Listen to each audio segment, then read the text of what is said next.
नमस्कार स्टूडेंट्स, मैं अरविंदा घड़ई हूं। आप देख रहे हैं ज्ञानदीप ओडिशा चैनल।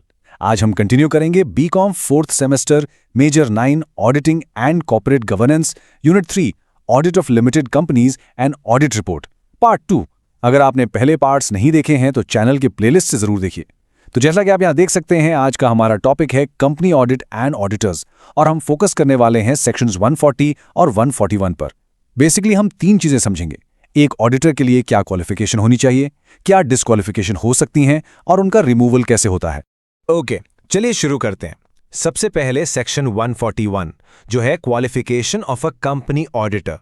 देखिए, क्वालिफिकेशन का सीधा सा मतलब है कि एक ऑडिटर बनने के लिए क्या क्या कंडीशंस पूरी करनी पड़ती हैं। Point number 1, a person shall be eligible only if he is a chartered accountant. मतलब सबसे पहली और जरूरी शर्त यह है कि वो इंसान एक सीए हो, as per the chartered accountants act of 1949। लेकिन सिर्फ सीए की डिग्री काफी नहीं होती। इसके सब पॉइंट को देखिए। Must hold a valid certificate of practice, COP. उनके पास प्रैक्टिस करने का एक वैलिड सर्टिफिकेट होना एब्सोल्युटली जरूरी है। अब आते हैं दूसरे पॉइंट पर।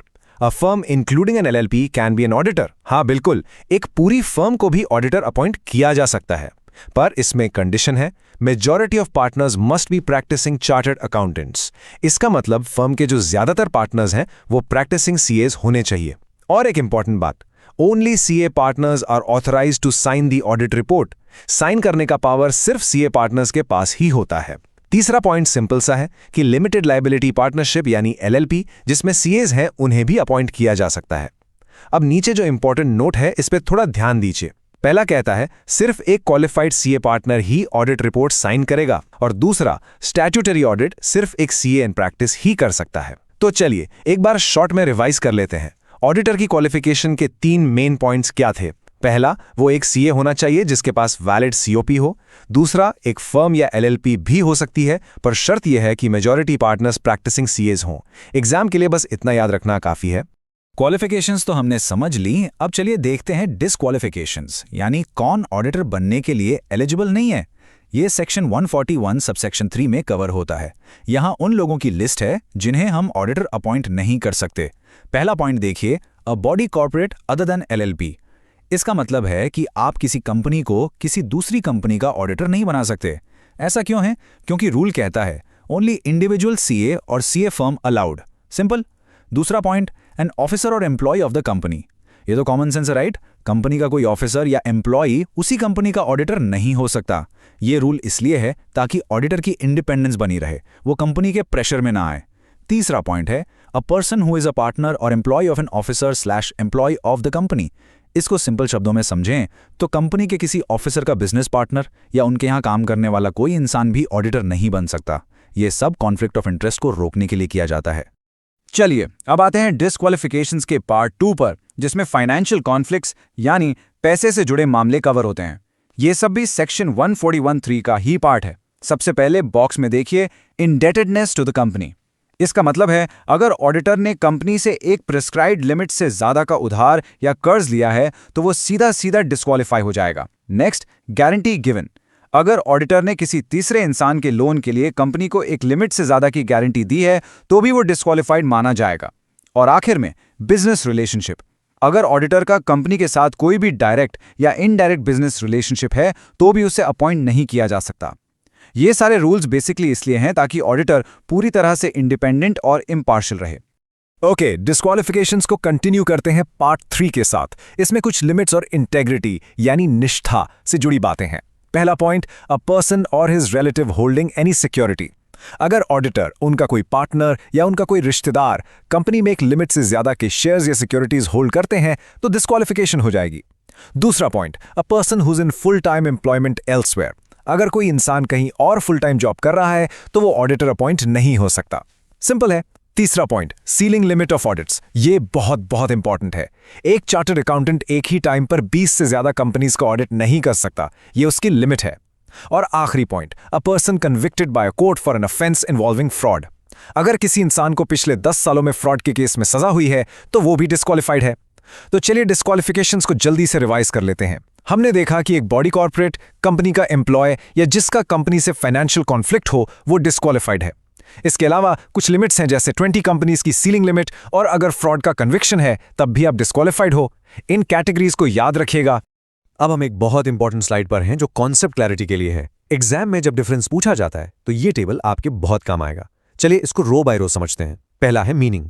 क्वालिफिकेशन का मतलब है conditions to become auditor, auditor बनने के लिए क्या चाहिए। जबकि डिस्क्वालिफिकेशन का मतलब है कंडीशंस रिस्ट्रिक्टिंग अपॉइंटमेंट, वो चीजें जो आपको ऑडिटर बनने से रोकती हैं। दूसरा है नेचर। क्वालिफिकेशन एक पॉजिटिव रिक्वायरमेंट है जो बताता है कि क्या क्या होना चाहिए, जबकि डिस्क्वालिफिकेशन एक नेगेटिव रिस्ट्रिक्शन है। तीसरा है सेक्शन, जो हम पहले ही पढ़ चुके हैं। क्वालिफिकेशन के लिए सेक्शन 141(1) और 2, और डिस्क्वालिफिकेशन के लिए सेक्शन 141(3). और चौथा है पर्पस।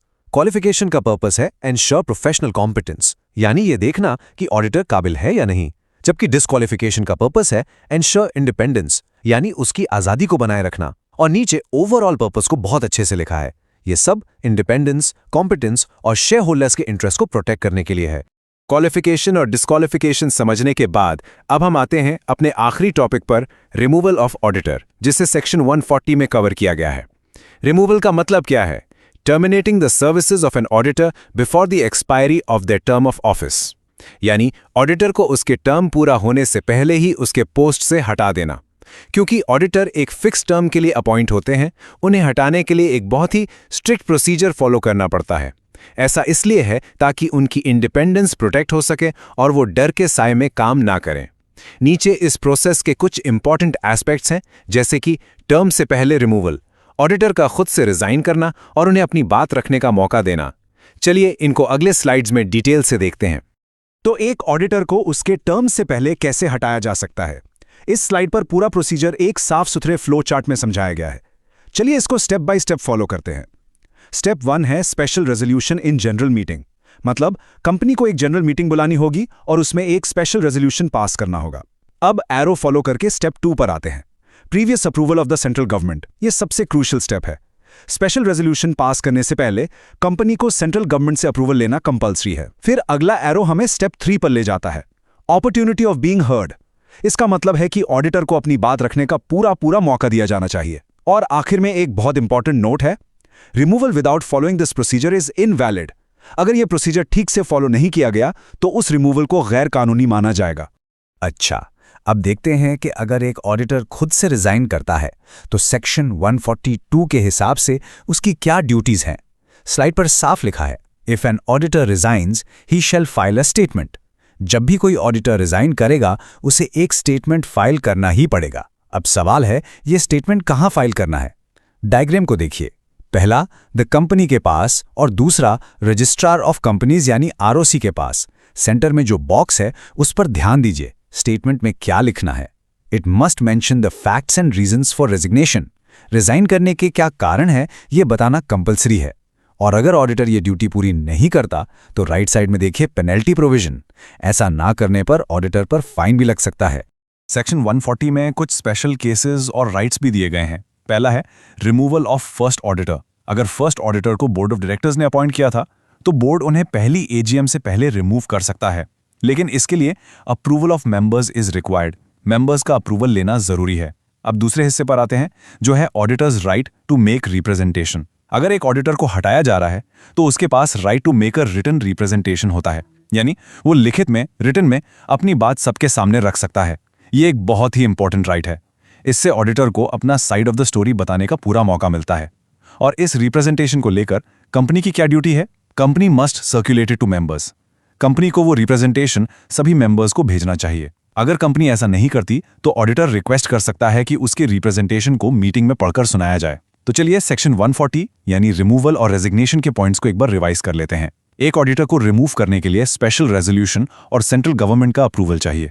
और अगर ऑडिटर खुद रिजाइन करता है तो उसे आरओसी के पास रीजंस के साथ एक स्टेटमेंट फाइल करना पड़ता है। और ये स्लाइड आपके एग्जाम के लिए सबसे इंपॉर्टेंट है। ये है आपका क्विक रिवीजन समरी। एग्जाम से जस्ट पहले इस स्लाइड को जरूर देखना। देखिए लेफ्ट साइड में सेक्शन 140 रिमूवल के सारे की पॉइंट्स एक साथ हैं। स्पेशल रेजोल्यूशन, सेंट्रल गवर्नमेंट का प्रायर अप्रूवल, रेजिग्नेशन पर आरओसी को स्टेटमेंट और पेनल्टी। और राइट साइड में सेक्शन 140 एलिजिबिलिटी के मेन पॉइंट्स हैं। कौन क्वालिफाइड है, सीए प्लस सीओपी, कौन डिस्क्वालिफाइड है, बॉडी कॉप, इंडेप्टेडनेस और फ्रॉड कन्विक्शन का 10 साल का बैन। और इन सब का कंक्लूजन क्या निकलता है कि ये सेक्शंस, खासकर सेक्शन 140, ऑडिटर की इंडिपेंडेंस को इंश्योर करते हैं। आज हमने इस पार्ट में ये टॉपिक्स पढ़े हैं। अगर पहले पार्ट्स नहीं देखे हो तो प्लेलिस्ट में देख सकते हो। अगर वीडियो पसंद आए तो लाइक करिए, ज्ञानदीप ओडिशा चैनल को सब्सक्राइब करिए। धन्यवाद स्टूडेंट्स।